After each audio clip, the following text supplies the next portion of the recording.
శ్రోతలకు నమస్కారం. అయోధ్య నగరం సాకేతపురం ఎలా అయింది? యనవంశంలో శ్రీరాముడు మాత్రమే సాకేతరాముడు ఎలా అయ్యాడు? సాకేతం అంటే అసలు అర్థమేమిటి తెలుసుకుందాం. అయోధ్యకు మరో ప్రాచీన నామం సాకేతపురం. భారతీయ పురాణాలు, వేదాలు, శిలాశాసనాలు ఈ రెండింటినీ ఒకే నగరానికి చెందిన పేర్లుగా చెబుతాయి.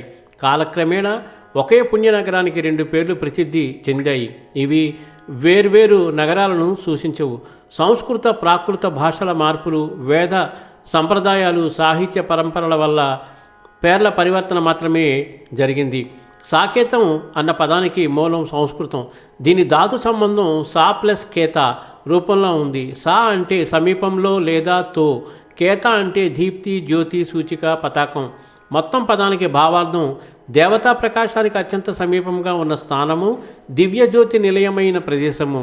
పాత సంస్కృత కోశాలు సాకేతాన్ని దేవాలయాలు, రాజమందిరాలు, ఋషుల ఆశ్రమాలు సమూహంగా ఉన్న పవిత్ర క్షేత్రంగా వర్ణించాయి. అదే భావం తర్వాత ఈ నగరానికి ఆధ్యాత్మిక రాజధాని అనే అర్థం ఇచ్చింది. ఇక్ష్వాకుల వంశంలో శ్రీరాముడు అయోధ్యలో జన్మించినవాడు. వంశపరంగా అయోధ్య మాత్రమే ఆయన రాజధాని అయినప్పటికీ అనేక కాలాలు గడుస్తూ భక్త సాహిత్యం, పౌరాణిక వ్యవహారం, ముఖ్యంగా వాల్మీకి, కాళిదాస తర్వాత అలవాటైన భక్తి కావ్యాలు ఆయనను సాకేత రాముడు అని పిలిచాయి. ఇది వంశ సంబంధ పదం కాదు, ఆ నగరానికి ఉన్న ప్రత్యామ్నాయ నామంతో సంబంధం ఉన్న సంబోధన.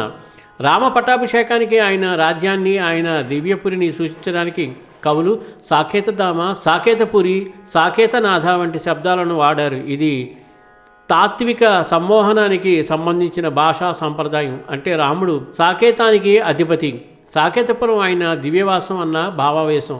దేవభక్త సంప్రదాయంలో రాముడు చిహ్నాత్మకంగా సాకేతనాథుడు అవుతాడు. సాకేతం అంటే దివ్యజ్యోతి నిలయమైతే ఆ నగరానికి ప్రభు శ్రీరాముడే.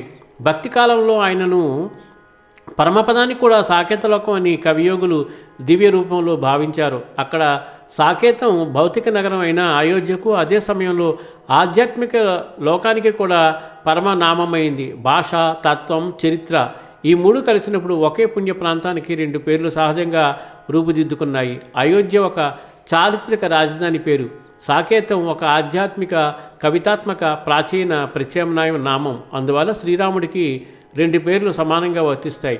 కానీ యనవంశ సంబంధంగా చూస్తే ఆయన అయోధ్యాధిపతి. సాకేత అనే బిరుదు ఆయన నగరానికి ఉన్న దివ్య నామం వల్ల ఏర్పడింది. చాలా అద్భుతమైన విషయం. 10 మందికి షేర్ చేసి అందరికీ తెలియజేయండి. సర్వేజన సుఖినో భవంతు, లోకా సమస్త సుఖినో భవంతు. ధన్యవాదాలు. స్వస్తి.